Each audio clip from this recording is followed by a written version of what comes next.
Je m'appelle Harrison, j'ai 32 ans.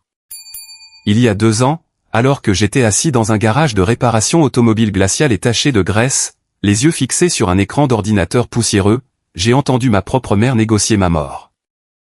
Alors que je venais d'échapper de justesse à un accident mortel et catastrophique sur l'autoroute qui aurait rendu mon corps méconnaissable, ma mère et mon frère se tenaient dans l'atelier d'un mécanicien véreux, contemplant ma voiture délibérément sabotée. J'ai entendu sa voix avec une clarté cristalline à travers l'audio d'une caméra de bord dissimulée. Ils étaient prêts à me laisser mourir sur l'autoroute inter-État pour toucher un chèque. Ils avaient calculé le retour sur investissement de ma vie et avaient décrété que ma mort valait plus qu'une facture de réparation. Mais il y avait une chose qu'ils ignoraient. Ils ignoraient l'existence de la caméra embarquée dissimulée avec mode stationnement, qui avait enregistré chaque chuchotement de leur conspiration meurtrière. Et ils ignoraient très certainement la clause secrète d'indignité morale insérée dans les documents d'héritage de mon père. À l'heure actuelle, ils croupissent dans des cellules de prison, entièrement dépouillés de leur fortune, suppliant pour un pardon que je ne leur accorderai jamais. Avant que je ne vous raconte exactement comment j'ai démantelé leur vie pièce par pièce, n'hésitez pas à cliquer sur le bouton « J'aime » si vous croyez en la véritable justice. Et n'oubliez pas de me dire dans les commentaires depuis où vous regardez cette vidéo.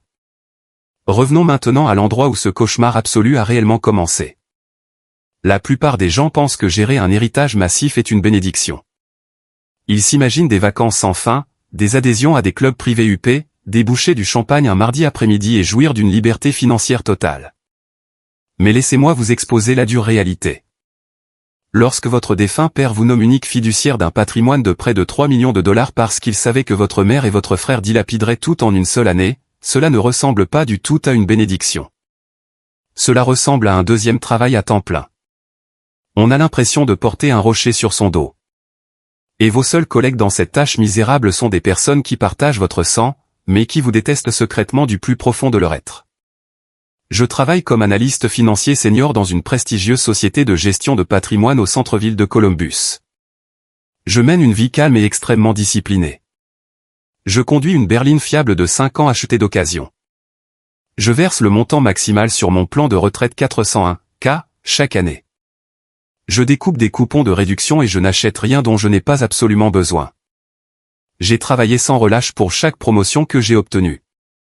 Si vous me croisiez chez Walmart un dimanche matin en train de faire mes courses, vêtu d'un simple t-shirt gris et d'un jean délavé, vous ne devineriez jamais en 1 million d'années que ma signature est la seule chose qui sépare ma famille d'une immense fortune. Mon père est décédé il y a 4 ans d'un cancer foudroyant du pancréas. C'était un homme brillant et travailleur qui avait bâti un portefeuille immobilier très lucratif en partant de rien.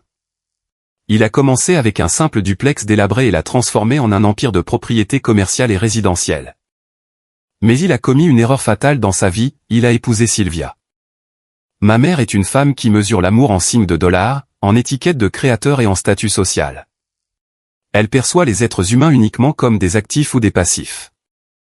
Et elle a élevé mon jeune frère, Preston, pour qu'il soit sa réplique exacte.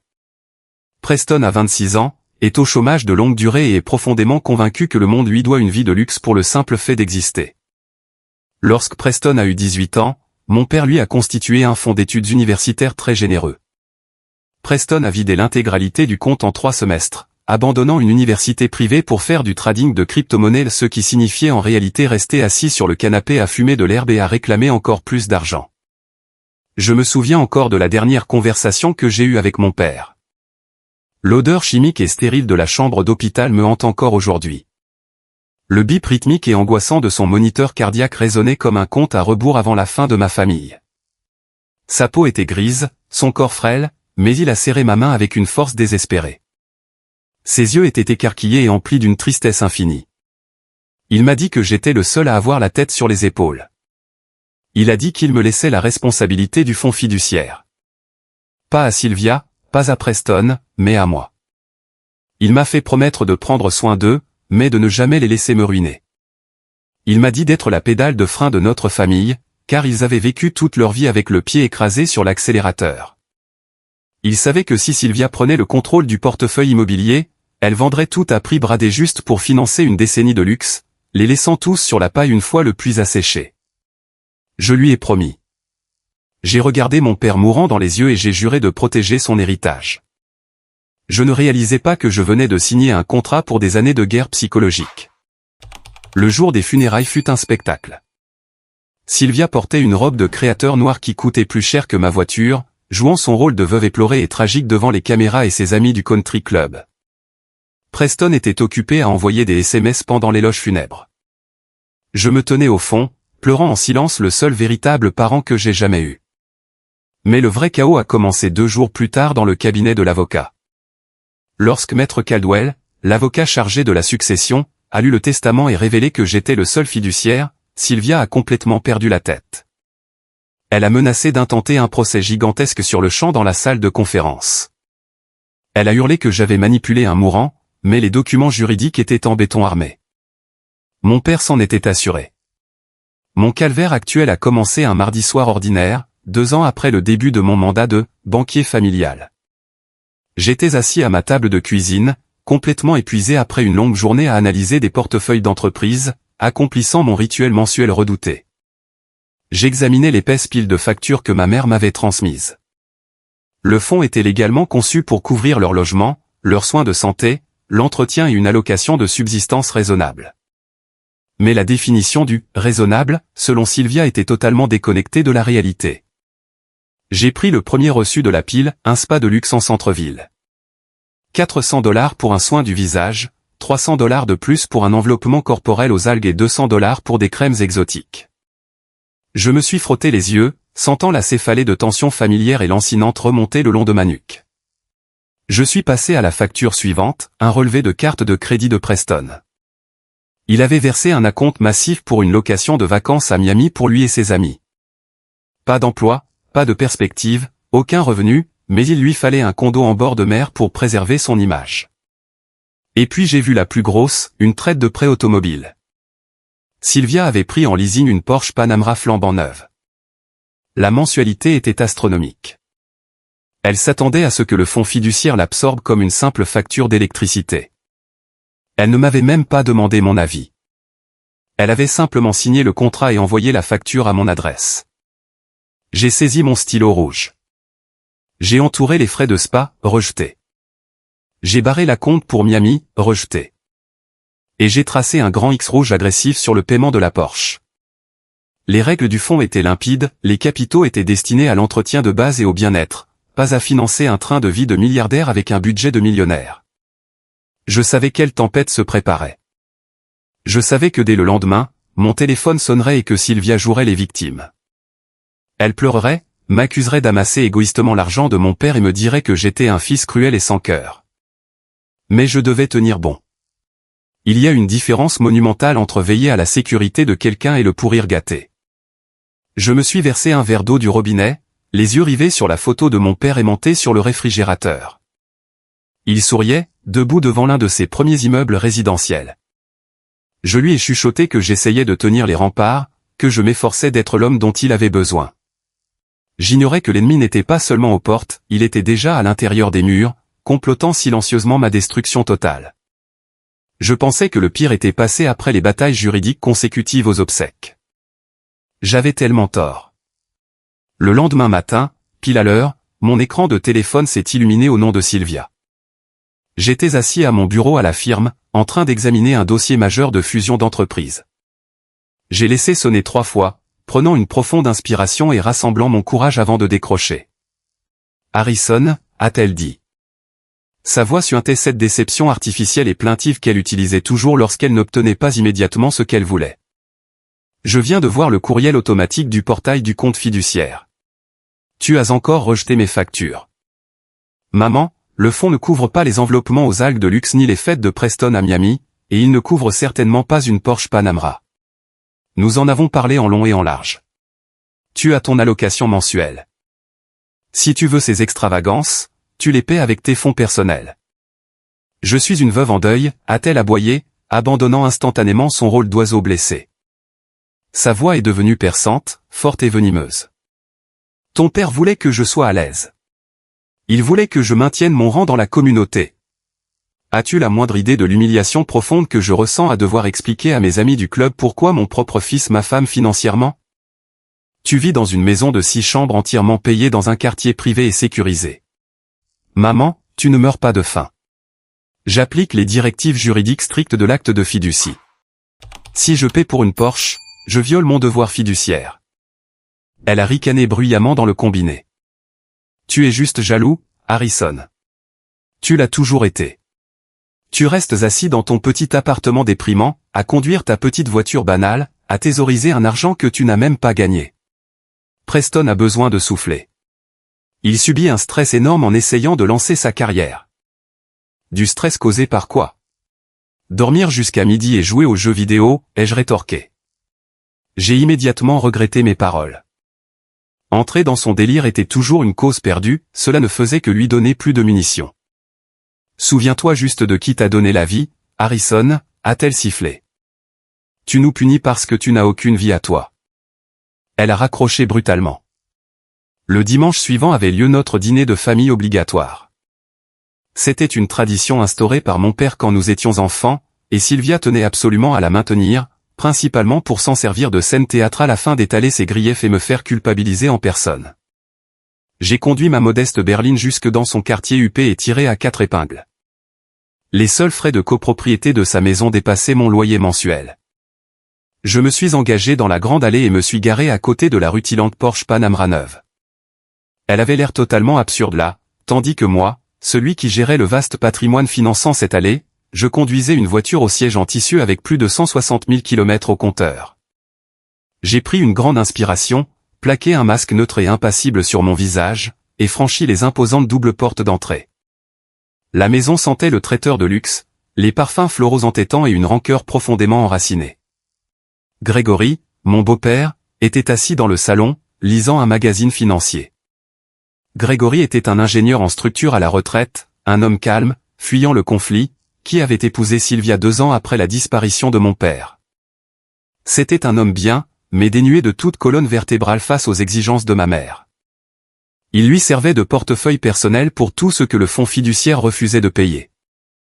En échange de son argent, il avait le droit de vivre dans une magnifique demeure, de conduire de belles voitures et d'éviter les disputes en acquiesçant simplement à tout ce que disait Sylvia. « Salut, Harrison », a murmuré Grégory avec un hochement de tête compatissant. Il savait exactement de quelle humeur était Sylvia, il avait probablement passé toute la matinée à l'écouter se plaindre de moi. Avant même que je ne puisse lui répondre, Preston est descendu du grand escalier. Il portait un survêtement de marque et une chaîne en or qui coûtait probablement un mois entier de mon salaire. Il ne m'a même pas regardé.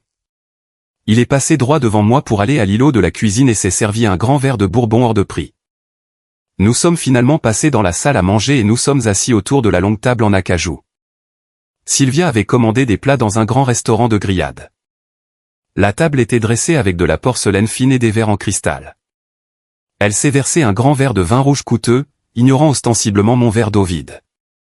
Alors, a lancé Preston en coupant dans son steak parfaitement cuit avec un sourire narquois, j'ai cru comprendre que tu jouais encore au dictateur avec le fond. Annuler mon voyage à Miami vraiment cool, frangin. Très solidaire de ta part. Ce n'est pas une caisse noire personnelle, Preston, ai-je répondu calmement, les yeux fixés sur mon assiette pour refuser de lui donner la réaction qu'il cherchait. Si tu veux aller à Miami, trouve un travail, gagne un salaire et utilise ton propre argent. Preston a ricané d'un rire rauque et grinçant, un boulot comme le tien.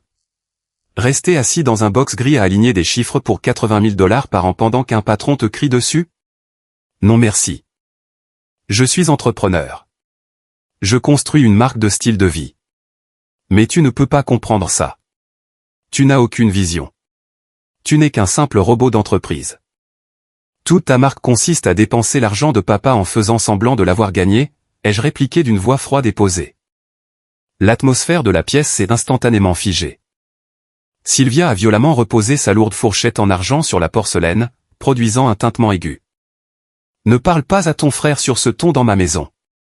Il essaie de se construire un avenir. Il a juste besoin d'un capital de départ, ce que tu refuses continuellement et méchamment de lui fournir.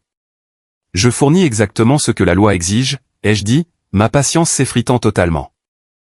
Rien de plus, rien de moins. Preston m'a toisé d'un regard noir et malveillant. Il a tendu le bras à travers la table en feignant de vouloir attraper la salière. En ramenant son bras, son coude a heurté le pied de son verre de vin plein. Ce n'était pas un accident. J'ai vu le mouvement calculé et délibéré de son poignet. J'ai vu ses yeux se verrouiller sur ma chemise. Le vin rouge sombre a éclaboussé violemment la table, trempant complètement le devant de ma chemise habillée gris clair. Le liquide froid a immédiatement traversé le tissu jusqu'à ma peau, tachant irrémédiablement le vêtement. Oups, a lâché Preston d'un ton monocorde, sans même tenter de dissimuler son sourire arrogant. Gregory a bondi de sa chaise, le visage blême, saisissant une serviette en tissu. Bon sang, Preston Harrison, je suis tellement désolé. Attends, je vais chercher de l'eau gazeuse à la cuisine. Sylvia s'est contentée de soupirer bruyamment en levant les yeux au ciel. Formidable. Je vais devoir faire appel à des nettoyeurs professionnels pour ce tapis hors de prix. Je suppose que tu vas rejeter cette facture de nettoyage aussi, Harrison? Pas un seul mot d'excuse. Pas la moindre culpabilité ni la moindre réprimande pour Preston. J'étais là, assis, dégoulinant de vin rouge sombre. En les regardant tous les trois à cet instant précis, un déclic irréversible s'est produit dans mon esprit. J'ai compris qu'ils n'étaient pas simplement en désaccord avec mes choix financiers, ils me méprisaient viscéralement et activement. Je n'étais rien d'autre à leurs yeux qu'un coffre-fort verrouillé, et ils haïssaient la combinaison. Ils voulaient que je disparaisse. Je me suis levé lentement, j'ai jeté ma serviette tachée sur la table et j'ai franchi la porte d'entrée sans prononcer un seul mot. J'ai fait le trajet du retour dans un silence absolu. 3 jours plus tard, un mercredi après-midi, mon téléphone a sonné. C'était Preston. C'était extrêmement rare, Preston ne m'appelait jamais directement, sauf s'il avait de graves ennuis, s'il avait besoin d'une caution ou s'il voulait me soutirer quelque chose d'énorme. J'ai décroché avec méfiance, totalement sur mes gardes. Qu'est-ce qu'il y a, Preston? Salut, Harry. Sa voix était bien trop enjouée, faussement enthousiaste et mielleuse. C'était l'exact opposé de l'arrogance hostile qu'il avait affichée dimanche. Écoute, mec, je voulais m'excuser formellement pour le dîner. J'ai été super maladroit. C'est juste que je suis vraiment stressé par les affaires en ce moment. D'accord, ai-je répondu, attendant le véritable motif de l'appel. Je savais que le piège arrivait. Voilà le topo, j'ai un événement de réseautage énorme ce week-end à Cleveland. C'est une opportunité gigantesque pour ma marque. Il y aura plein d'investisseurs fortunés. Il faut vraiment que je fasse bonne impression. Ça pourrait changer toute ma vie.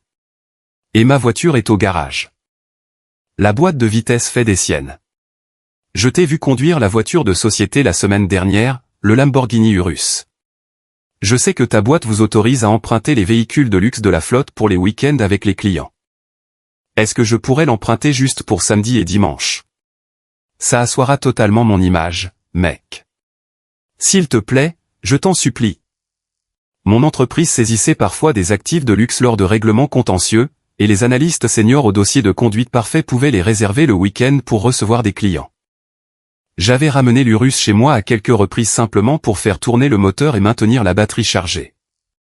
C'était un monstre mécanique, un super SUV noir mat d'une valeur de plus de 200 000 $. Absolument hors de question, ai-je répondu sans hésiter.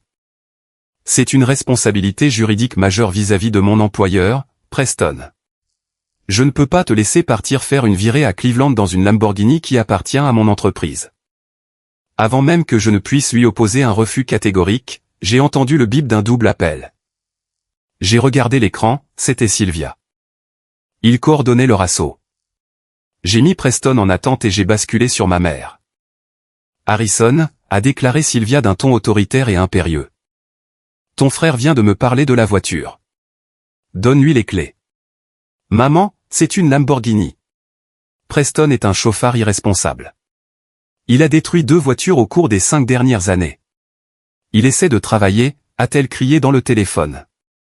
Tu le rabaisses constamment parce qu'il n'a pas de carrière, et à la seconde même où il essaie de réseauter avec de riches investisseurs pour bâtir quelque chose, tu lui savonnes la planche. Tu veux qu'il échoue juste pour pouvoir te sentir supérieur. Sois un vrai frère pour une fois dans ta misérable vie et soutiens-le. Si tu fais ça, j'abandonne l'histoire de la Porsche. Le chantage affectif était lourd, méticuleusement calculé et acéré. Elle savait exactement où planter le couteau psychologique. Au fond de moi, sous toute la colère et les barrières que j'avais érigées, j'avais encore ce pathétique et persistant espoir que ma famille puisse être sauvée, que si je faisais preuve de clémence, que si je leur accordais une victoire, il finirait par me respecter. C'est bon, ai-je soupiré en me massant les tempes, me sentant totalement vaincu. Mais écoute-moi très attentivement, s'il fait la moindre égratignure sur ce véhicule, s'il prend la moindre amende pour excès de vitesse, je déduis légalement les frais de réparation directement de son allocation de subsistance. Le fonds ne le protégera pas. Tu vois, c'était si difficile que ça? A-t-elle dit d'une voix suave, le venin ayant instantanément disparu. Elle a raccroché. J'ai rebasculé sur Preston. Tu peux la prendre, mais je te préviens, Preston, cette voiture est équipée d'un traceur GPS d'entreprise ultra perfectionné. Je saurai exactement où tu vas, où tu t'arrêtes et à quelle vitesse tu roules. Ne fais pas d'imbécilité. Tu es le meilleur, frangin. Je te jure devant Dieu que je vais la traiter comme un nouveau-né. Je ne le savais pas encore, mais je venais de lui remettre entre les mains l'arme dont ils allaient se servir pour tenter d'abréger mes jours. Je croyais rendre service. Je croyais que le pire était passé. J'avais tellement tort. Le vendredi soir est arrivé dans une chaleur dense et humide. Preston s'est présenté à mon complexe d'appartements pour récupérer le Lamborghini Urus. Il vibrait littéralement d'excitation, sautillant sur place. Il était accompagné de son ami Marcus. Je n'ai jamais aimé Marcus, c'était le genre de type qui portait toujours des lunettes de soleil en intérieur, parlait par demi-phrases évasives et traînait dans des cercles de jeux clandestins très louches en ville. Les voir tous les deux réunis, souriant comme s'ils venaient de décrocher le gros lot, m'a fait hérisser les poils de la nuque. Je les ai accompagnés au parking souterrain sécurisé. L'Urus trônait dans un coin, imposant chef-d'œuvre d'ingénierie noir mat à l'allure agressive. Preston a poussé un sifflement admiratif en s'en approchant. Je lui ai lancé la lourde clé métallique. Il l'a rattrapée sans effort, les yeux brillants d'une cupidité non feinte. Je suis extrêmement sérieux à propos du système de géolocalisation, Preston, ai-je insisté, m'approchant tout près pour m'assurer qu'il comprenait bien. Directement à Cleveland et retour direct. Pas de détour, pas d'exhibition devant les potes de Marcus. Tu la gares à l'hôtel, tu vas à ton événement et tu la ramènes intacte. Preston a serré les clés dans son poing, les yeux rivés sur le bolide, relax, Harrison. Tu t'inquiètes toujours pour rien. C'est juste du business. On va conclure de gros contrats ce week-end. Tandis qu'il s'installait dans l'habitacle en cuir luxueux et démarrait, le rugissement agressif de l'échappement résonnant contre les murs en béton, j'ai senti un nœud écœurant se former au creux de mon estomac. Mon intuition hurlait. Chaque fibre de mon être me criait que je venais de commettre une erreur fatale. Le samedi matin a débuté dans le calme. J'ai préparé du café et me suis installé pour analyser des portefeuilles immobiliers pour le travail. Vers 10 heures, mon téléphone a sonné. Le numéro affichait Desmond, mon cousin plus âgé du côté de ma mère. Desmond était toujours le membre chaleureux de la famille élargie, le médiateur souriant lors des disputes familiales, débarquant toujours au barbecue avec une blague et un pack de bière. Salut Harrison, comment ça va?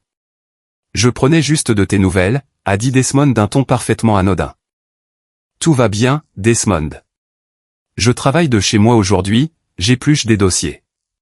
Bien, bien dit, j'ai entendu dire par la bande que tu avais prêté cette folle voiture de fonction à Preston, la Lamborghini. Tu dois être sur les nerfs, non? Tu restes cloîtré chez toi tout le week-end les yeux rivés sur le traceur GPS? C'était une question étrangement ciblée. Desmond ne se souciait que très rarement des faits et gestes de Preston. Oui, j'ai bien l'intention de le surveiller de près. Pourquoi cette question? Oh, pour rien du tout. Histoire de discuter. Tu sais comment est Preston avec les bagnoles. Bref, passe un bon week-end, ne travaille pas trop. Il a raccroché prestement. J'ai fixé mon écran de téléphone pendant de longues minutes. Cet appel ressemblait à un sondage, comme s'il cherchait à savoir exactement quel était mon emploi du temps et si je surveillais activement le véhicule à cet instant. Le samedi après-midi, l'angoisse a pris le dessus. Impossible de me concentrer sur mes tableurs. J'ai ouvert l'application professionnelle de suivi sur mon téléphone pour vérifier la position de Preston à Cleveland. L'application a chargé, le petit cercle bleu tournoyant à l'écran, cherchant le signal satellite du véhicule. L'écran s'est soudainement teinté d'un rouge d'alerte vif, signal perdu. Service de localisation désactivé manuellement.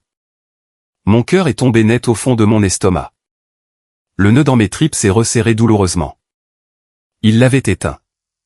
Il était impossible de perdre simplement le signal avec ce système spécifique, il fonctionnait sur une double liaison satellite conçue pour traquer les actifs d'entreprises volées. Quelqu'un avait dû entrer manuellement dans le menu de diagnostic caché de l'ordinateur de bord, saisir un code et forcer l'arrêt du système. J'ai composé le numéro de Preston immédiatement. Ça a sonné 4 fois avant de basculer direct sur sa messagerie vocale.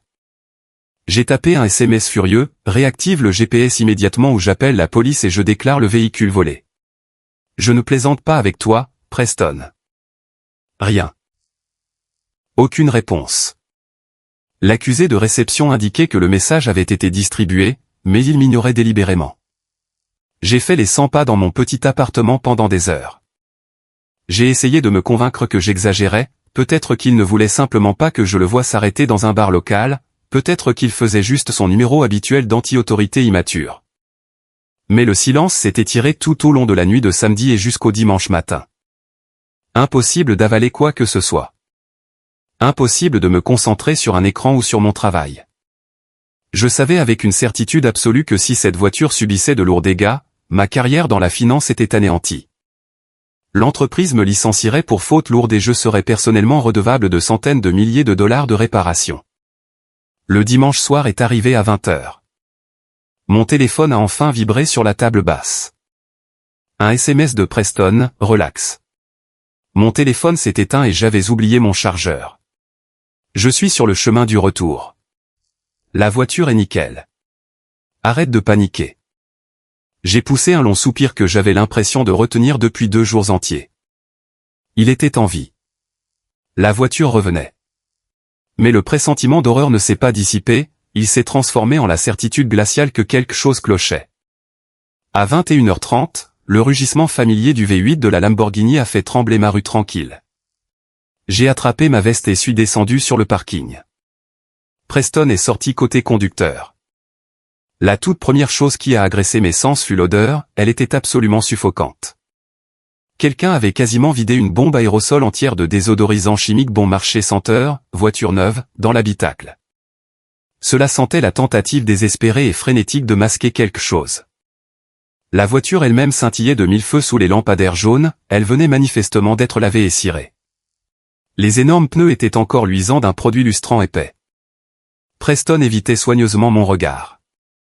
Il m'a jeté les clés à plusieurs mètres de distance, gardant ses distances. Ses mains tremblaient visiblement. Sa peau était pâle et moite. « Merci pour le prêt », a-t-il dit d'une voix inhabituellement aiguë et crispée. Elle a super bien roulé. Aucun problème. Pourquoi tu l'as lavé, ai-je demandé en avançant vers lui. Preston ne nettoyait jamais rien derrière lui, il laissait traîner ses déchets chez moi, alors il n'allait certainement pas faire nettoyer une voiture de fond en comble avant de la rendre. Je t'avais dit que j'en prendrais soin, a-t-il bafouillé en reculant vers la rue. Écoute, je dois filer. Maman m'attend au bout de la rue pour me ramener. Je suis crevé. Attends une seconde, ai-je exigé en l'attrapant par le bras. Ses muscles étaient rigides, tendus comme un ressort prêt à lâcher. Il a arraché violemment son bras de mon emprise, je n'ai rien coupé du tout. Le Bluetooth de mon téléphone a dû faire bugger le système. Mon Dieu, tu es tellement parano et maniaque du contrôle. La voiture est en parfait état, Harrison. Arrête de m'interroger comme si j'étais un criminel. Il a fait demi-tour et a pratiquement piqué un sprint sur le trottoir. Un instant plus tard, j'ai vu les phares à l'aide distinctive de la Porsche Panamera de Sylvia s'allumer plus bas dans la rue. Preston a sauté sur le siège passager et elle a démarré en trombe dans la nuit, brûlant un panneau stop au passage. Je me suis retrouvé seul dans le parking sombre, serrant la lourde clé dans ma main. J'ai fait lentement le tour de l'Urus. La carrosserie semblait immaculée, pas de bosse, pas de rayures, pas de vitres brisées. J'ai passé ma main sur le capot, tout semblait normal. Je suis remonté chez moi et me suis affalé lourdement sur le canapé. Mon téléphone a émis un signal sonore, un SMS de Gregory, mon beau-père effacé. Harrison, Preston vient de franchir la porte. Il a l'air terrifié, comme s'il venait littéralement de voir un fantôme. Il tremble de partout. Sylvia est hystérique et lui crie dessus dans la cuisine. Est-ce que la voiture va bien? Il s'est passé quelque chose ce week-end? J'ai fixé l'écran lumineux. Même le passif et silencieux Grégory avait remarqué que quelque chose clochait terriblement. Si Preston était terrifié, ce n'était pas parce qu'il avait réussi son événement de réseautage, c'était parce qu'il avait commis quelque chose d'impardonnable. J'ai répondu, il prétend que la voiture va bien, mais il ment. Je la vérifierai demain matin. Je n'ai pas fermé l'œil de la nuit. Chaque fois que je fermais les paupières, je sentais une obscurité rampante et étouffante se refermer sur moi. Je connaissais mon frère. Je connaissais ma mère. Ils cachaient quelque chose de monstrueux. Et demain matin, j'allais découvrir exactement quelle trahison ils avaient orchestrée. Je pensais que le pire était passé. J'avais tellement tort. Le lundi matin s'est levé sous un orage torrentiel et implacable.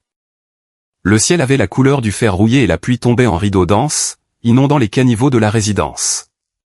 J'avais une violente céphalée de tension, de celles qui vous battent derrière les yeux et vous donnent la nausée.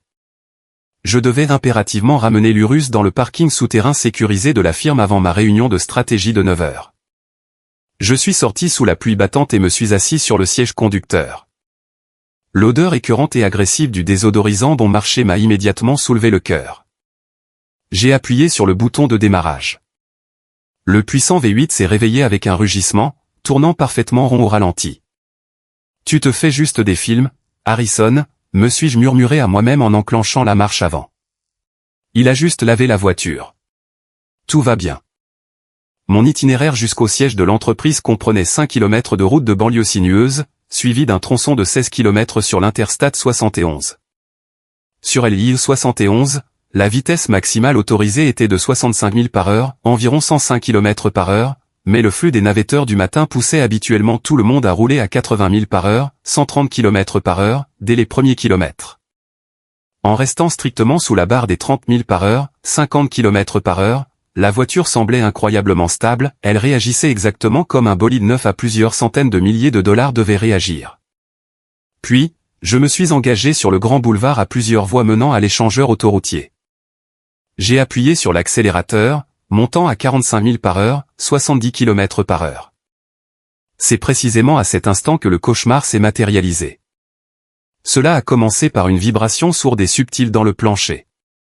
Un grondement rythmique et profond qui résonnait à travers la semelle de mes chaussures de ville. J'ai resserré ma prise sur le volant en cuir, fronçant les sourcils. Était-ce une crevaison? Avait-il roulé sur un clou? J'ai rapidement jeté un coup d'œil au tableau de bord numérique, le système de surveillance indiquait une pression optimale aux 4 pneus.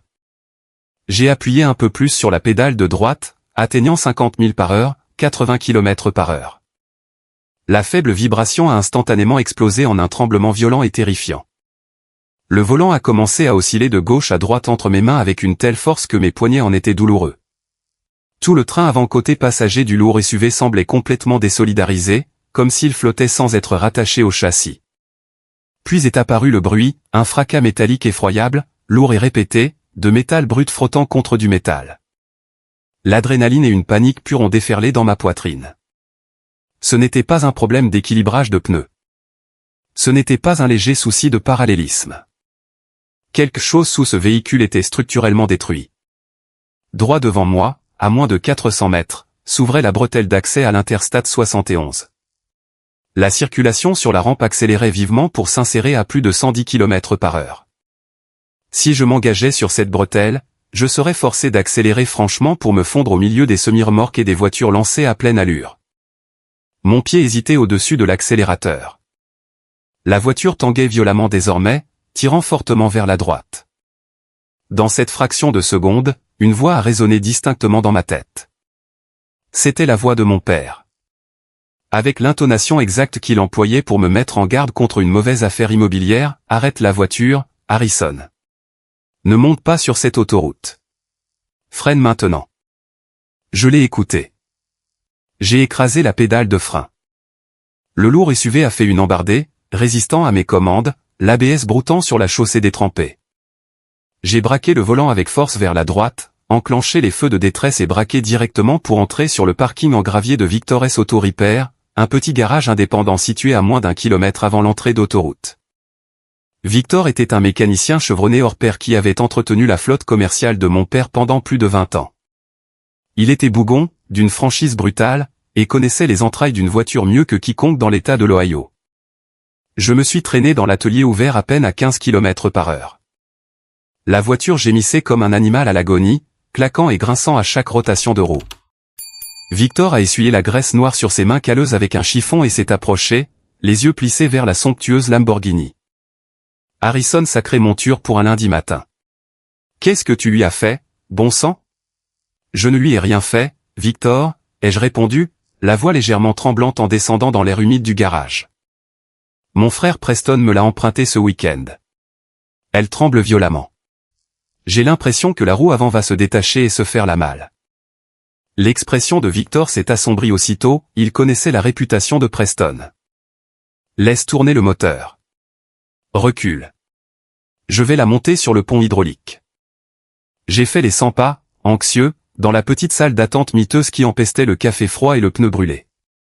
J'écoutais le vrombissement pneumatique du pont soulevant le lourd véhicule dans les airs. 5 minutes ont passé, puis 10 minutes. Le silence de mort régnant dans l'atelier était assourdissant. Soudain, la porte de la salle d'attente s'est ouverte d'un coup sec. Victor se tenait sur le pas de la porte. Son visage, d'ordinaire rougeaud et buriné, avait perdu toute couleur, il avait l'air physiquement malade. « Harrison » a-t-il dit, sa voix descendant d'un ton pour devenir un murmure rauque et grave. « Il faut que tu viennes voir ça tout de suite. » Je l'ai suivi dans l'atelier et me suis glissé sous le véhicule suspendu. Il a allumé une lampe torche à l'aide ultra puissante et a pointé le faisceau lumineux directement sur l'ensemble de la roue avant droite. « Regarde attentivement le bras de suspension inférieur », m'a ordonné Victor en pointant un doigt noir de graisse. Je me suis approché, plissant les yeux sous la vive lumière. Même avec mes connaissances mécaniques limitées, le désastre était flagrant, la massive barre d'acier du bras de suspension présentait une fissure béante et dentelée qui la traversait presque intégralement. Elle ne tenait plus que par un filament de métal tordu, dérisoire et fragile. Il a percuté quelque chose à une violence inouïe, a analysé Victor d'un ton sombre. Probablement un trottoir en béton plein à au moins 80 km/h. La jante a été écrasée et la suspension s'est fendue net. Mais ce n'est pas ça qui me terrifie, Harrison. Regarde les écrous de roue. Il a déplacé le faisceau lumineux sur les 5 boulons fixant la roue au moyeu. Victor s'est tourné vers moi, les yeux écarquillés par une horreur et une colère authentiques. Harrison, écoute-moi très attentivement. Si tu t'étais engagé sur l'île 71 ce matin, la vibration en atteignant 100 km/h aurait fait sauter net ce bras fissuré. La roue entière se serait repliée d'un coup sous le châssis. Avec un engin aussi lourd, à cette allure et sur chaussée mouillée, tu aurais fait une série de tonneaux d'une violence inouïe. Tu te serais fait écraser. Tu serais mort à l'heure qu'il est. Mon sang s'est glacé dans mes veines. Les murs de l'atelier ont semblé tournoyer autour de moi. Le fracas de la pluie à l'extérieur s'est mué en un bourdonnement sourd. Tu es sûr, ai-je balbutié, m'agrippant à une servante d'atelier pour ne pas tomber. Tu es absolument certain que quelqu'un a fait ça exprès? Peut-être qu'il ne savait pas. Regarde la graisse fraîche, Harrison, a hurlé Victor, perdant son calme professionnel. Aucun mécanicien diplômé sur cette planète ne remonterait une roue sur un bras de suspension fendu en deux, à moins de chercher délibérément à masquer les dégâts. C'est un piège mortel prémédité, Harrison. Quelqu'un t'a envoyé sur la route pour que tu y restes aujourd'hui. Preston. Il l'avait ramené et m'avait menti droit dans les yeux. Il avait aspergé du désodorisant pour masquer l'odeur de pneus cramés. Mais pourquoi? Était-il à ce point lâche et pathétique à l'idée de payer une réparation? Risquerait-il la vie de son propre frère pour de l'argent? Puis, une révélation fulgurante a frappé mon esprit tel un éclair, la caméra de bord de l'entreprise.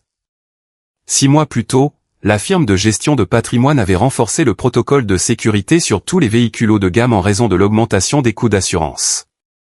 Ils avaient fait installer des caméras embarquées discrètes et câblées, parfaitement intégrées derrière le rétroviseur central. Elles ne filmaient pas seulement la route, elles possédaient une lentille orientée vers l'habitacle et des microphones haute fidélité. Et surtout, elles disposaient d'un mode stationnement ultra sensible, au moindre choc physique important, la caméra s'activait automatiquement, sauvegardait la séquence de l'impact et continuait d'enregistrer l'audio dans l'habitacle pour confondre les délits de fuite. Victor, ai-je dit, la voix tremblante sous une décharge massive d'adrénaline. Il faut que j'accède à l'habitacle immédiatement. Il y a une caméra cachée derrière le rétroviseur. S'il a eu un accident, cette caméra a absolument tout enregistré. Victor a rapidement abaissé le pont hydraulique pour que je puisse passer le bras par la portière. Mes mains tremblaient tellement que j'ai peiné à déclipser le petit cache en plastique à l'arrière du rétroviseur. Après quelques secondes de lutte, j'ai éjecté la minuscule carte micro SD. J'ai un ordinateur portable dans l'arrière-boutique, a lancé Victor en se dirigeant d'un pas vif vers la pièce encombrée. Nous nous sommes assis devant son vieil ordinateur poussiéreux et maculé de cambouis. J'ai inséré la carte mémoire dans le lecteur. Le dossier principal s'est ouvert à l'écran, affichant des dizaines de fichiers vidéo sans intérêt du week-end. J'ai rapidement trié par date et cherché frénétiquement les fichiers marqués du point d'exclamation rouge du système, événement d'impact enregistré. Il y avait 2 fichiers spécifiques datés du samedi après-midi. J'ai positionné le curseur sur le premier. Mon cœur cognait avec violence contre mes côtes tandis que le lecteur multimédia s'ouvrait. J'allais découvrir ce que mon arrogant de frère avait fait pour me tuer presque. J'étais loin de me douter, dans cet instant de calme, que j'allais aussi découvrir de quoi ma propre mère était réellement capable. Je fixais l'écran lumineux dans ce bureau glacial. Le fichier portait une série de chiffres et la date du samedi après-midi. Ma main tremblait tellement que le curseur vacillait avant que je ne parvienne à double-cliquer. La vidéo s'est ouverte en plein écran. Au départ, c'était une vue grand angle nette d'une rue résidentielle ensoleillée de Cleveland. La caméra haute définition captait le moindre détail. L'incrustation numérique en bas à droite affichait la vitesse, 58 000 par heure, 93 km par heure, dans une zone résidentielle limitée à 35 000 par heure, 56 km par heure. Le son de l'habitacle a retenti, limpide, les basses puissantes de la sono faisaient vibrer le micro. J'entendais Preston rire, un rire fort et insupportable, suivi de la voix de son ami Marcus. Ils s'exaltaient mutuellement, parlant de la soirée, mais surtout de la voiture. « Mec, tu as vu comment les gens nous regardent là-dedans » fanfaronnait Preston avec une arrogance injustifiée. « Je te l'avais dit, tout est une question de projection de richesse. Tu projettes, tu attires. Ton frère est vraiment un pigeon de t'avoir laissé prendre ça » a répondu Marcus en rigolant. « Tu crois qu'il est chez lui à Shaker l'application ? J'ai coupé ce foutu traceur à la seconde où on a passé le panneau de la ville » s'est vanté Preston. Puis, c'est arrivé. Ce fut si soudain que mon cœur a fait un bond dans ma gorge. Un Golden Retriever errant a surgi de derrière une camionnette de livraison garée sur la droite. Pris de panique, au lieu de freiner en ligne droite, Preston a donné un coup de volant violent vers la droite, surcompensant dans une tentative désespérée d'éviter le chien. Le lourd Urus a fait une embardée sauvage. Les pneus ont hurlé sur l'asphalte. La caméra a été secouée violemment, l'image devenant floue une fraction de seconde. Crac! Le bruit de l'impact était à glacer le sang, un choc métallique lourd et sourd lorsque la roue avant droite a heurté de plein fouet une bordure de trottoir en béton armé à plus de 80 km par heure. La violence du choc a déclenché les capteurs de collision. Les feux de détresse se sont mis à clignoter automatiquement et un carillon d'alerte strident s'est mis à hurler dans l'habitacle. La voiture s'est immobilisée dans un râle mécanique. Les basses de la musique se sont coupées net, remplacées par la respiration lourde et paniquée de mon frère. « Oh mon Dieu » a balbutié Preston, dépouillé de toute son arrogance. « Oh mon Dieu ! Oh mon Dieu !» J'ai entendu la portière conducteur s'ouvrir. La caméra enregistrait toujours en mode parking, captant les voix depuis l'extérieur. « Mec, regarde la roue » a hurlé Marcus depuis le trottoir. Elle est complètement de travers. Elle est rentrée dans l'aile. Ferme-la Marcus. La ferme. Preston était en pleine crise d'hyperventilation. Je l'entendais faire les 100 pas sur le goudron. Harrison va me tuer. Il va littéralement m'assassiner. Je ne peux pas payer ça. Je n'ai pas un rond. Le fonds ne couvrira jamais ça. Appelle ta mère, mec, a insisté Marcus. Appelle Sylvia. Un silence tendu s'est installé, seulement brisé par le son de Preston composant le numéro et mettant le haut-parleur. Ça a sonné 2 fois avant que Sylvia ne réponde. « Preston, mon chéri, comment s'est passée la soirée ?» a-t-elle demandé d'une voix légère. « Maman, il faut que tu m'aides. J'ai bousillé la voiture. J'ai craché la voiture de fonction d'Harrison. » La ligne est restée totalement muette pendant 3 terrifiantes secondes. Quand Sylvia a enfin repris la parole, toute chaleur avait déserté sa voix, remplacée par une froideur tranchante et calculatrice. As-tu appelé la police? As-tu contacté l'assurance? Non, non. Je suis terrifié. La roue a l'air complètement brisée, elle fait un bruit de frottement horrible. Maman, Harrison va me traîner en justice. Il m'avait prévenu. Il va déduire ça de mon allocation, je suis ruiné. Fais exactement ce que je te dis, Preston, a ordonné Sylvia d'une voix dénuée de tout réconfort maternel, la voix d'un général gérant une crise. N'appelle sous aucun prétexte ton frère. Où es-tu exactement? Près de la zone industrielle sur West 4th Street. Bon. Écoute-moi, il y a un petit atelier de réparation à 3 pâtés de maison de là, Sales Garage. C'est un taudis où on ne paie qu'en liquide et où il ne pose pas de questions. J'y suis déjà allé quand ton père m'avait coupé mes cartes de crédit. Traîne la voiture jusque-là. Roule à 10 km/h, prends les ruelles. Je quitte la maison à l'instant, je te retrouve là-bas. Mais maman, ça tremble de partout. On dirait qu'elle va se disloquer. Fais-le, Preston. Ne discute pas. L'enregistrement s'est arrêté net. Je me suis calé au fond du vieux fauteuil de bureau, expulsant un air que je ne savais pas avoir retenu. Le silence dans le garage était pesant. Mes mains agrippaient le bord du bureau avec une telle force que mes phalanges étaient blanches. Il l'a craché, ai-je soufflé, la voix vide. Il l'a craché et elle lui a dit de le cacher. Victor a posé une main lourde et rugueuse sur mon épaule, regarde la deuxième vidéo, Harrison. S'ils sont allés dans ce garage louche, la caméra a peut-être capté le son même moteur éteint. J'ai dégluti avec peine, ma gorge me faisant l'effet de papier de verre. J'ai cliqué sur le deuxième fichier. L'horodatage indiquait 45 minutes plus tard. C'était la vidéo qui allait bouleverser irrévocablement le cours de mon existence. L'écran était sombre. La caméra pointait vers l'intérieur d'un atelier mal éclairé et encombré. La vitre conducteur était baissée et le microphone ultrasensible captait à merveille les voix résonnant sur le béton. J'ai immédiatement reconnu les gémissements pathétiques de Preston. Puis j'ai entendu les bruits de pas lourds d'un homme tournant autour du véhicule. Ma petite dame, votre gamin a massacré l'engin, a dit une voix éraillée et rocailleuse. Ce devait être sale, le mécanicien véreux. Le bras de suspension inférieur est cassé net. La biellette de direction est pliée comme un bretzel. Et la jante sur mesure est foutue. C'est un miracle qu'il ait réussi à entrer ici. Pouvez-vous réparer ça? C'était Sylvia. Elle était arrivée. Elle avait l'air profondément agacée, nullement inquiète. Réparer? Ouais, je peux tout réparer tant qu'il y a un moteur, mais il vous faut un bras neuf, une biellette neuve, une nouvelle jante et un réglage complet du train roulant pour Lamborghini. Vous en avez pour $2000 grand minimum. Et je ne peux même pas commander les pièces avant lundi matin. $2000? A hurlé Sylvia, sa voix stridente résonnant dans le garage. Je n'ai pas $2000 en liquide. Mon fils contrôle les comptes du fonds. Vous ne pouvez pas juste rafistoler ça? Rafistoler? Ça l'a ricané avec mépris. Ma petite dame, c'est la suspension principale. Ça ne se rafistole pas. La roue ne tient plus qu'à un fil de ferraille. Un long et lourd silence s'est installé. J'ai fermé les yeux, imaginant ma mère debout dans ce garage crasseux, son esprit tournant à plein régime, faisant les calculs sociopathes et tordus dont elle avait le secret. Et si vous vous contentiez de remettre la roue en place, a demandé Sylvia.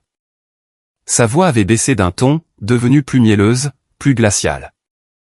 Resserrez juste les boulons. Faites en sorte qu'elle ait l'air bien droite juste pour que ce soit invisible de l'extérieur. Je peux redresser la jante au marteau pour qu'elle garde l'air, a répondu Sal, l'air très sceptique et mal à l'aise. Et je peux revisser la roue sur le moyeu. Mais ce bras est fissuré au cœur. S'il prend un nid de poule ou s'il dépasse les 80 km/h, la roue va s'arracher net.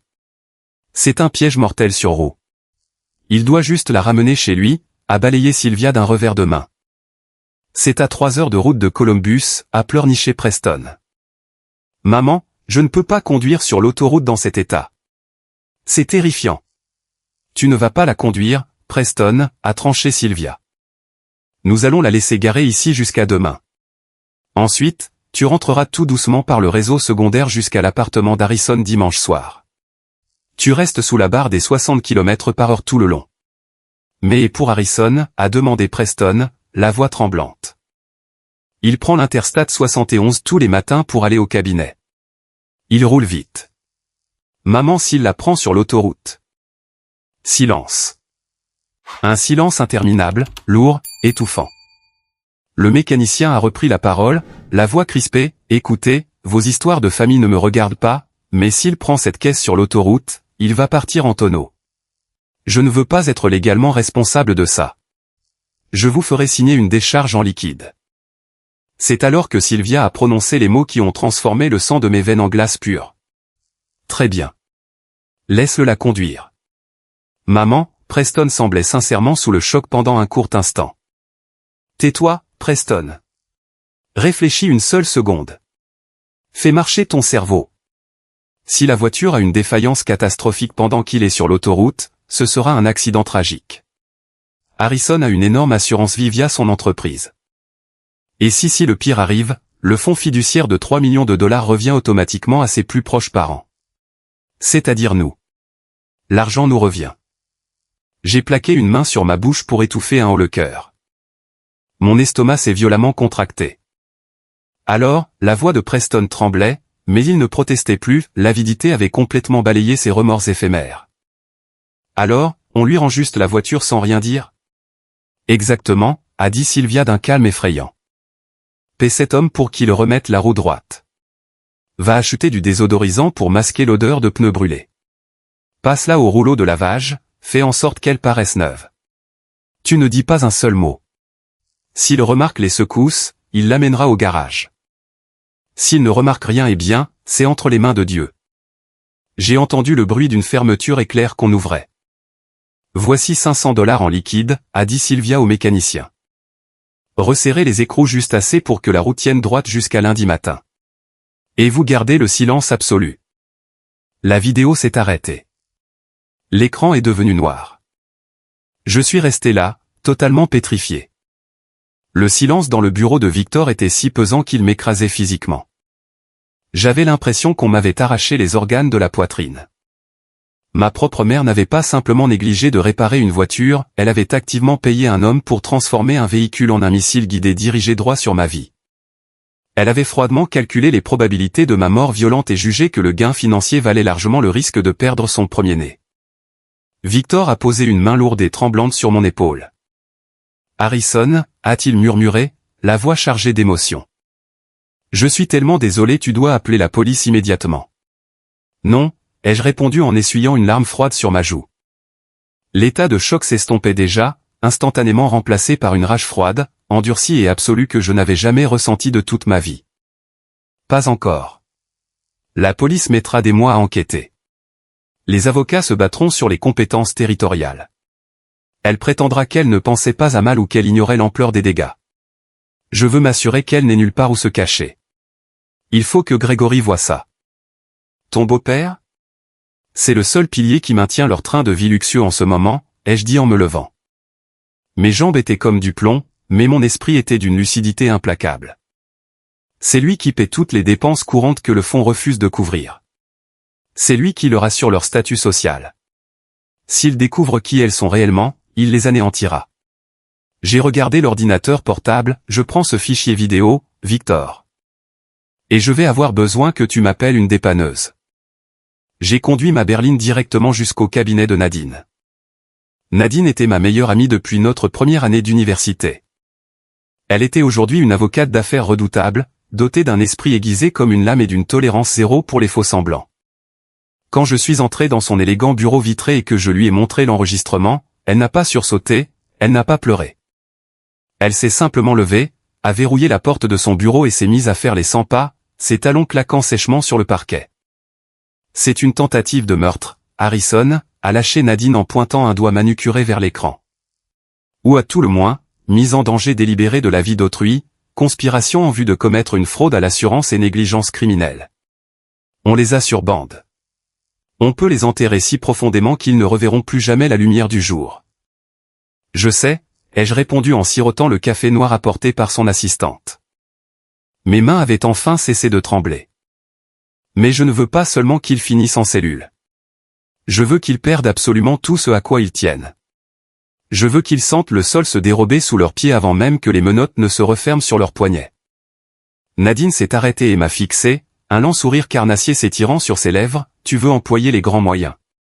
Je veux renvoyer la voiture chez eux, ai-je dit.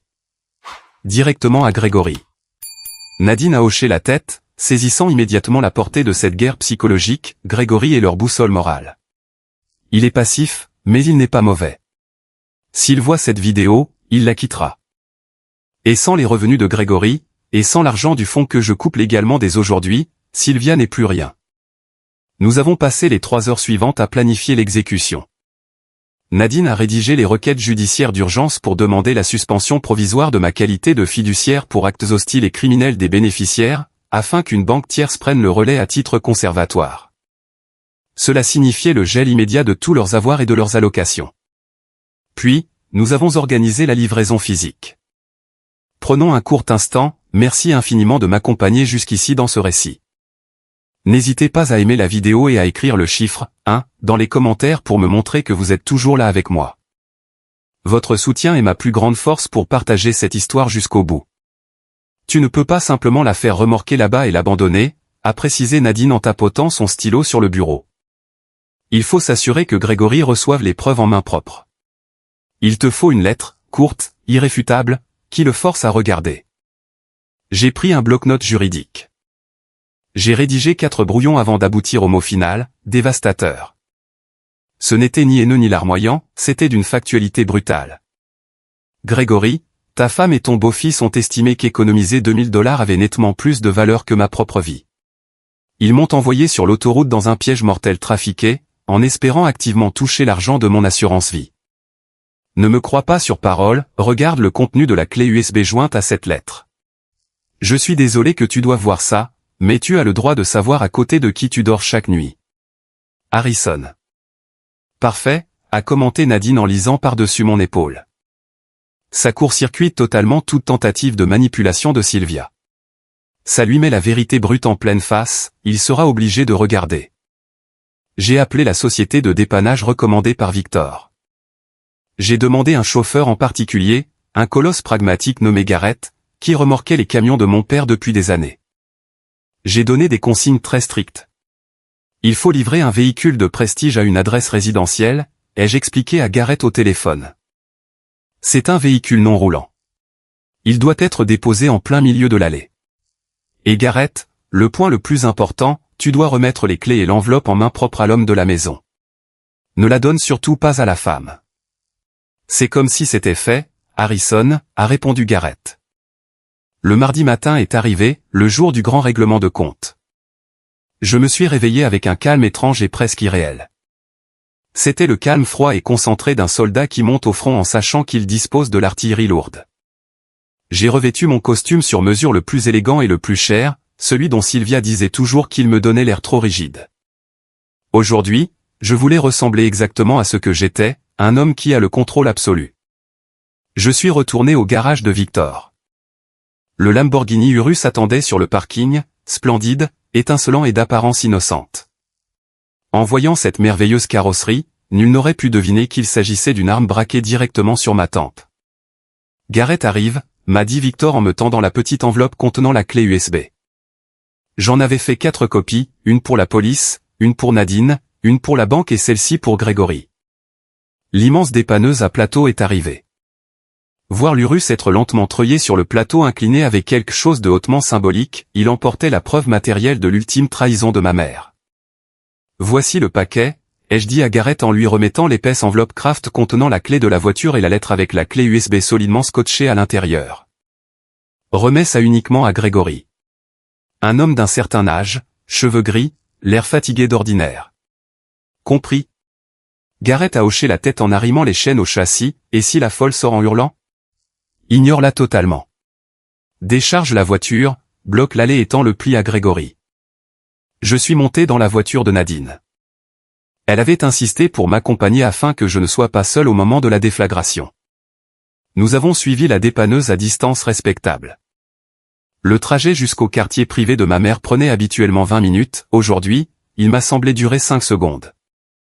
Mon cœur s'est remis à battre la chamade lorsque nous avons franchi la grille du lotissement. Les pelouses manucurées, les chênes centenaires, les façades impeccables des villas à plusieurs millions, tout semblait si paisible, si parfait. Ce n'était qu'un tissu de mensonges. « Tu es prêt ?» m'a demandé Nadine, les mains sur le volant, les yeux fixés sur la route.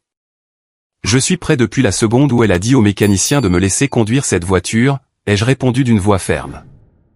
Nous nous sommes garés à 4 maisons de là, sous l'ombre d'un grand arbre, avec une vue dégagée et parfaite sur l'immense allée. La Porsche Panamera de Sylvia était là. Le SUV de Grégory aussi. Ils étaient tous les deux à la maison.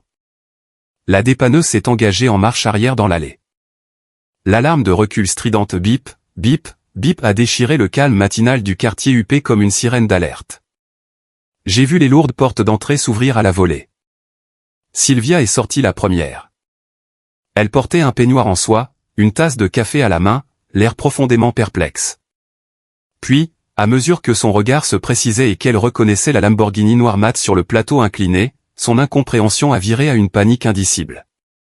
Elle a lâché sa tasse de café, qui s'est brisée sur le perron. Elle s'est mise à gesticuler frénétiquement en direction de Gareth. Elle essaie de l'empêcher de décharger, a remarqué Nadine en se penchant en avant. Elle n'y arrivera pas, ai-je répondu. Grégory est alors apparu sur le perron, en tenue de golf. Il a dépassé Sylvia en furie, l'air totalement déconcerté. Pourquoi la voiture de société d'Harrison était-elle remorquée chez eux? J'ai vu Gareth sauter du marchepied du camion. Il a superbement ignoré Sylvia qui hurlait en pointant la rue. Gareth a gravi les marches, contourné ses bras agités et a tendu l'épaisse enveloppe directement à Grégory. Le colis est livré, ai-je chuchoté, l'attention à son comble. De notre poste d'observation, la scène s'est déroulée comme un film muet. J'ai vu Sylvia faire un bond pour tenter d'arracher physiquement l'enveloppe des mains de Grégory. Elle savait. Elle avait compris à la seconde même que j'étais au courant de tout. Pourquoi d'autre aurais-je fait remorquer l'épave chez elle au lieu de la faire réparer? Mais Grégory a vivement retiré son bras. C'était un homme grand et robuste, quand il campait sur ses positions, il était inébranlable. Il lui a lancé quelques mots secs, j'ai imaginé, recule. Laisse-moi regarder ça, et a déchiré l'enveloppe. Il a lu la lettre. Même à 50 mètres de distance, j'ai vu toute sa posture s'effondrer. Ce fut instantané. Ses larges épaules sont tombées. Il a regardé la voiture accidentée, puis la lettre, puis a lentement tourné la tête pour fixer Sylvia. Sylvia était désormais en proie à une hystérie totale, elle s'agrippait à son polo de golf, montrait la voiture du doigt, parlant à toute vitesse, inventant sans doute un mensonge éperdu prétendant qu'Harrison exagérait ou que Preston avait juste eu un petit accrochage sans gravité. Grégory ne l'a même pas regardé. Il a fait volte-face et est rentré d'un pas lourd dans la maison, serrant l'enveloppe et la clé USB contre lui. Sylvia s'est précipitée derrière lui, terrifiée. La lourde porte d'entrée a claqué. Gareth a manœuvré efficacement pour décharger la Lamborghini. Il l'a posée en plein milieu de l'allée, bloquant totalement et parfaitement la Porsche de Sylvia. Il a décroché les chaînes, m'a adressé un discret pouce levé en passant devant notre voiture et a quitté le quartier. Maintenant, on attend, a dit Nadine en regardant sa montre. J'ai vérifié l'horloge du tableau de bord, 10h15. À l'intérieur de cette immense demeure, Grégory marchait vers son bureau. Il allumait son ordinateur. Il branchait la clé. Il s'apprêtait à entendre sa femme, la femme à qui il offrait tout, accepter de jouer la vie de son propre fils à la roulette russe pour un chèque d'assurance. J'essayais d'imaginer la scène, était-il dans le déni? Était-elle en train de crier? 10 minutes ont passé dans un silence de plomb. Puis 15 minutes. L'air dans l'habitacle était irrespirable. Puis, à 10h35 précise, les portes d'entrée ont volé en éclats. Ce n'est pas Grégory qui est sorti en premier, c'est un énorme vase en porcelaine de grande valeur, dont je savais qu'il valait plus de $600. Il a traversé les airs pour aller se pulvériser en 1000 morceaux sur le béton de l'allée. Waouh, a soufflé Nadine, les yeux écarquillés. Puis sont arrivés les cris. Nous pouvions les entendre résonner dans toute la rue. C'était la voix de Grégory. En 5 ans de vie commune avec ma mère, je ne l'avais jamais entendu hausser le ton une seule fois.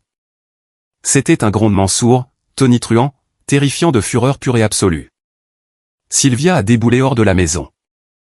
Elle pleurait, de vraies larmes cette fois, pas ses sanglots manipulateurs habituels. Son visage était écarlate, ses cheveux en bataille, elle était pieds nus. Grégory est apparu sur le seuil. Il tenait une grande valise en cuir, non pas soigneusement fermée, mais dont les vêtements débordaient. Il l'a projetée de toutes ses forces en bas des marches. Puis il s'est mis à balancer tout ce qui lui tombait sous la main, des chaussures, un manteau, une boîte à bijoux. Il la met à la porte, ai-je murmuré, tandis qu'une vague immense de soulagement submergeait tout mon être. Il me croit. Sylvia rampait sur l'allée, essayant d'attraper son bras, le suppliant à genoux.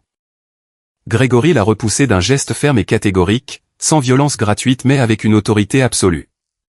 Il a pointé un doigt vengeur sur son visage en lui hurlant des mots qui l'ont fait reculer d'effroi avant de s'effondrer sur la pelouse. Il a marché droit vers son SUV, est monté à bord, a démarré et a enclenché la marche arrière. L'allée étant obstruée par la Lamborghini, il a écrasé l'accélérateur et a fait rouler son lourd SUV directement sur la pelouse impeccable de Sylvia, creusant de profondes tranchées boueuses dans le gazon pour contourner les véhicules. Il n'a pas jeté un seul regard à Sylvia qui sanglotait de manière hystérique sur l'herbe. Il est passé devant nous. J'ai vu son visage à travers la vitre, il semblait complètement anéanti. L'ingénieur stoïque était en larmes. Mon téléphone a vibré dans ma poche, un SMS de Grégory. Je suis tellement désolé, Harrison.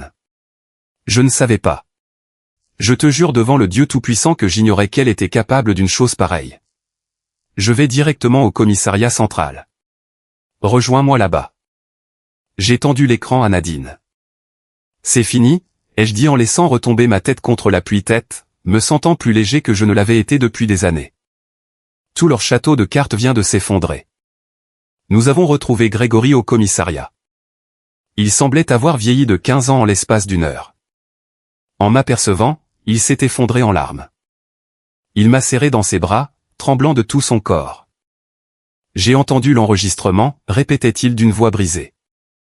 J'ai entendu sa voix. Comment a-t-elle pu tuer sa propre chair, son propre sang? Comment a-t-elle pu faire ça? Elle aime l'argent plus que tout, Grégory, ai-je répondu doucement en lui tapotant le dos. Elle l'a toujours aimé. Elle a simplement fini par montrer son vrai visage. Nous avons déposé plainte ensemble. Avec les enregistrements vidéo haute définition, la bande-son limpide, le témoignage accablant de Grégory sur l'attitude de Preston et l'expertise mécanique de Victor prouvant le sabotage, l'inspecteur Lewis n'a pas hésité une seule seconde. En moins de 2 heures, des mandats d'arrêt pour crime ont été délivrés contre Sylvia et Preston pour conspiration en vue de commettre une fraude à l'assurance, mise en danger délibérée de la vie d'autrui et tentative de coups et blessures graves. L'arrestation ne s'est pas faite en douceur. Les contacts de Nadine au commissariat m'ont raconté plus tard que lorsque les voitures de police se sont garées devant la maison, Preston a tenté de s'enfuir par la porte arrière et de sauter la clôture, avant d'être plaqué au sol par un agent dans le jardin du voisin. Il pleurait, hurlant que tout était l'idée de sa mère. Sylvia, fidèle à elle-même jusqu'au bout, a tenté de corrompre l'officier qui lui passait les menottes en lui offrant l'énorme bague en diamant qu'elle portait au doigt. Ils lui ont immédiatement ajouté un chef d'accusation pour tentative de corruption de fonctionnaire de police. Je ne suis pas allé assister à l'arrestation, je n'en avais pas besoin. Je suis rentré dans mon modeste appartement, j'ai verrouillé la porte, éteint mon téléphone et j'ai dormi pendant 14 heures d'affilée. La bataille juridique qui s'était tirée sur les 6 mois suivants a été houleuse et très médiatisée localement, mais finalement rapide et sans appel. Étant donné que je n'avais pas physiquement engagé le véhicule sur l'autoroute et que je n'avais pas subi de blessures corporelles, l'accusation de tentative de meurtre était complexe à prouver devant un jury. Nadine a conseillé au procureur de proposer un accord de plaider coupable afin d'éviter un procès interminable et épuisant que Sylvia aurait tenté de transformer en cirque médiatique. Sylvia, risquant plusieurs décennies de prison en cas de verdict défavorable par un jury, a plaidé coupable de conspiration de fraude, de négligence criminelle et de tentative de corruption d'un agent de la force publique. Face à la noirceur absolue de l'enregistrement audio, le juge s'est montré intraitable, elle a été condamnée à 3 ans de prison ferme dans un établissement pénitentiaire d'État, suivi de 5 ans de mise à l'épreuve sous surveillance stricte. Preston, qui s'est empressé de trahir sa mère en passant aux aveux complets dans l'espoir d'une peine allégée, a plaidé coupable de mise en danger de la vie d'autrui et de destruction de biens. Il a écopé d'1 an de prison ferme et de 500 heures de travaux d'intérêt général obligatoires. Mais pour des gens comme Sylvia et Preston, la véritable sentence n'a jamais été la prison, ce fut leur ruine financière totale et absolue. 2 jours après les arrestations, M. Caldwell, le directeur de la banque qui supervisait le fonds, m'a convoqué dans son bureau tapissé d'acajou. Nadine était assise à mes côtés.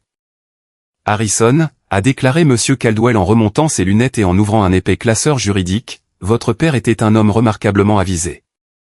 Il avait anticipé que Sylvia chercherait à vous saigner financièrement, mais il avait également prévu qu'elle puisse tenter quelque chose de bien pire pour mettre la main sur le capital. Que voulez-vous dire?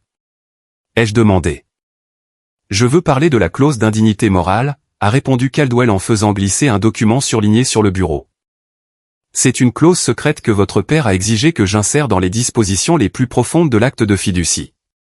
Une clause dont vous ignoriez vous-même l'existence. Elle stipule explicitement que si l'un des bénéficiaires agit avec une intention criminelle envers le fiduciaire ou jette un discrédit public grave sur le nom de la famille entraînant une condamnation pénale pour crime, il est immédiatement et irrévocablement déchu de tous ses droits. Rente et prétentions sur les fonds. J'ai fixé le document. Le jargon juridique était dense, mais le sens était clair comme de l'eau de roche. De plus, a poursuivi Caldwell, l'activation de cette clause entraîne la dissolution immédiate de la structure fiduciaire, la totalité du capital principal soit l'intégralité des 3 millions de dollars. Le portefeuille immobilier et les liquidités est transféré de plein droit et exclusivement en votre nom propre. Nadine a souri en s'adossant à son fauteuil. J'étais sous le choc, mon père m'avait protégé depuis l'au-delà une toute dernière fois. Je n'étais plus un simple gestionnaire, l'argent m'appartenait désormais en totalité. Sylvia a perdu définitivement son imposante allocation mensuelle. Preston a perdu définitivement sa rente de logement et son accès au patrimoine. Et comme Gregory a engagé une procédure de divorce impitoyable dès le lendemain matin avec un avocat redoutable, Sylvia a perdu la maison, elle était enregistrée exclusivement au nom de Gregory. Il a vendu la somptueuse propriété 3 mois plus tard, conservant tous les bénéfices et ne laissant à Sylvia que ses vêtements de luxe. Il restait un dernier compte à régler, Desmond. La semaine suivant le verdict, j'ai donné rendez-vous à Desmond dans un café du centre-ville. Il est arrivé avec un grand sourire, jouant les cousins inquiets et solidaires. « Mec, je n'arrive pas à croire ce que tante Sylvia a fait », a lâché Desmond en secouant la tête. « C'est dingue. La famille, c'est fou, hein ?» J'ai fait glisser un relevé bancaire imprimé sur la table. Il provenait du compte personnel de Sylvia, gelé pendant l'enquête, mais auquel j'avais accès en tant qu'ancien fiduciaire. J'avais surligné 3 virements récurrents de 5 cents via Zelle, envoyés directement à Desmond. Les dates correspondaient point par point au week-end où j'étais en déplacement ou lorsque j'empruntais les voitures de l'entreprise. Le sourire de Desmond s'est effacé. Il est devenu livide. « Tu étais son indique », ai-je dit d'une voix dangereusement calme. « Tu m'as appelé ce samedi matin pour savoir si je surveillais la voiture afin de lui faire ton rapport. Tu as vendu ma sécurité pour 500 $ par mois. Harrison, frangin, écoute, je ne savais pas qu'elle allait. Ferme-la, ai-je coupé en me levant. Tu es mort pour moi. Si jamais tu me contactes, si jamais tu t'approches de mon travail ou si tu prononces mon nom devant qui que ce soit dans cette ville, je demanderai à Nadine de t'ensevelir sous tellement de poursuites civiles que tu paieras mes frais d'avocat jusqu'à ton dernier souffle. Garde l'argent. Achète-toi un peu de dignité. » Je suis sorti du café, le laissant bégayer seul à sa table. Tout ce pourquoi ils avaient comploté ma mort à l'argent, le statut, le pouvoir s'était envolé comme de la fumée dans le vent, ne leur laissant que ce qu'ils méritaient amplement. Je me souviens précisément du jour de l'audience finale pour le prononcer de la peine. J'étais assis au dernier rang de la salle d'audience bondée. Sylvia a été introduite, vêtue d'une combinaison orange rigide et trop grande. Ses cheveux, autrefois impeccablement coiffés et teints toutes les 2 semaines, laissaient apparaître d'épaisses racines grises. Elle paraissait incroyablement frêle. Elle avait l'air vieille. Lorsque la juge Harper, une femme sévère et intraitable qui avait personnellement visionné les enregistrements de la caméra, a demandé à Sylvia si elle avait quelque chose à déclarer avant que la sentence ne tombe, Sylvia s'est lentement retournée et m'a fixé droit dans les yeux. Je m'attendais à ce qu'elle hurle, qu'elle m'insulte, qu'elle m'accuse d'avoir détruit sa vie, qu'elle joue la victime absolue une dernière fois, mais elle ne l'a pas fait. Elle avait simplement l'air déconcertée, comme si son esprit narcissique était fondamentalement incapable de comprendre pourquoi je n'étais pas simplement mort sur cette autoroute pour lui laisser l'argent. Dans sa réalité déformée, c'était moi l'égoïste pour avoir survécu. Je voulais seulement le meilleur pour l'avenir de ma famille, a-t-elle dit à la juge d'une voix tremblante d'une fausse tristesse. La juge Harper a regardé par-dessus ses lunettes de lecture, le visage empreint d'un dégoût total. Madame Blake, vous vouliez seulement le meilleur pour votre portefeuille. Vous étiez prête à sacrifier votre propre enfant sur l'autel de votre cupidité. Vous êtes une honte pour la maternité. Que Dieu ait pitié de votre âme, car ce tribunal n'en aura pas. Après le coup de marteau marquant la fin de l'audience, Gregory m'a raccompagné sur le parking du tribunal. Je déménage en Arizona la semaine prochaine, m'a-t-il confié en levant les yeux au ciel. Mon frère habite là-bas, à Scottsdale. J'ai besoin de quitter cette ville. Il y a trop de souvenirs toxiques ici. Je comprends, ai-je répondu en lui serrant chaleureusement la main. Prends soin de toi, Gregory. Merci d'avoir fait ce qui était juste. Tu as été le seul vrai parent que j'ai eu ces dernières années. Toi aussi, fiston. Tu es un homme bien. Ton père serait incroyablement fier de toi. Il a pointé ma voiture du doigt, un SUV haut de gamme flambant neuf, payé intégralement au comptant avec mes fonds personnels issus de la succession. Assure-toi juste de bien vérifier tes écrous de roue. Nous avons ri tous les deux, mais d'un rire doux amer, né de la survie à un traumatisme que nous porterions à jamais. Une année entière s'est écoulée depuis ce jour au tribunal. Ma vie est paisible aujourd'hui. Délicieusement, magnifiquement, profondément paisible. Je travaille toujours dans le cabinet de gestion de patrimoine, mais j'ai réduit mes horaires pour n'y faire que du conseil à temps partiel. Je gère le portefeuille immobilier de mon père selon mes propres règles désormais, en le développant exactement comme il me l'a appris. Je n'ai plus à stresser pour refuser des factures de spa ou me disputer pour des traites de Porsche. Sylvia m'envoie de longues lettres décousues depuis la prison d'État. Parfois, les enveloppes portent le cachet de l'établissement. Je n'en ouvre pas une seule. Je prends un gros feutre noir, écris « Retour à l'envoyeur » en travers de son écriture et les remets directement dans la boîte aux lettres. Je n'ai pas besoin de lire ses excuses. Je n'ai plus jamais besoin de sa version toxique et manipulatrice de l'amour dans ma vie. Preston est sorti de prison désormais. J'ai appris par des connaissances que son casier judiciaire lui barrait l'accès à tout emploi de bureau. Il travaille actuellement comme commis de cuisine et plongeur dans un restaurant ouvert 24h24 dans un quartier difficile de la ville. Il vit dans un 2 pièces exigu avec 3 colocataires. Il doit payer son propre loyer. Il doit payer son propre titre de transport en commun pour la toute première fois de ses 27 ans d'existence. Il apprend douloureusement ce qu'il en coûte réellement pour survivre dans le monde réel. Parfois, lorsque des collègues ou d'anciennes connaissances entendent toute l'histoire, ils me demandent si je ne ressens pas de la culpabilité. Ils me disent des phrases comme « Cela reste ta mère, le sang est plus fort que tout, la famille, c'est la famille ». Ils disent cela uniquement parce qu'ils n'ont pas entendu l'enregistrement. Ils ne sont pas restés assis dans un garage glacial à écouter une mère calculer le rendement financier de la mort de son propre fils. Grâce à ce cauchemar, j'ai compris que la famille n'est pas une question de génétique.